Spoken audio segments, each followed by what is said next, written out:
Juragan 99 mundur dari Presiden Arema FC. Gilang Widya, ini bentuk tanggung jawab saya. Kabar mengejutkan datang dari tim Liga 1 asal Jawa Timur, Arema FC. Gilang Widya Pramana atau lebih dikenal sebagai Juragan 99 memilih untuk menanggalkan jabatannya sebagai Presiden klub Arema FC. Kepastian Juragan 99 mundur dari Presiden Arema FC disampaikan melalui akun Instagram resmi klub, Sabtu tanggal 29 Oktober tahun 2022, siang WIB.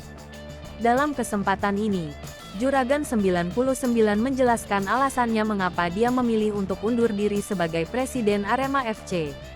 Juragan 99 mengaku bangga sejak di tangannya Arema FC merengkuh prestasi lewat menjuarai Piala Presiden. Itu menjadi gelar pertama di tahun awal Juragan 99 menjadi Presiden Singoedan. Lebih lanjut, dalam sesi jumpa pers ini bersama awak media, Gilang Widya disinggung alasannya akhirnya memilih mundur dari posisi Presiden klub. Dia merasa terhormat mendapatkan kepercayaan sebagai Presiden klub meski dirinya sebatas investor saja. Tragedi Kanjuruhan yang menelan 135 korban jiwa menyeret banyak pihak.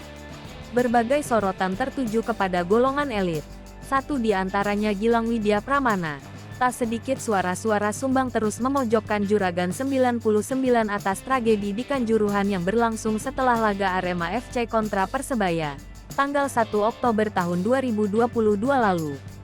Meski demikian, Gilang Widya Pramana memastikan bahwa sponsor yang sudah menjalin deal dengan Arema FC akan bertahan.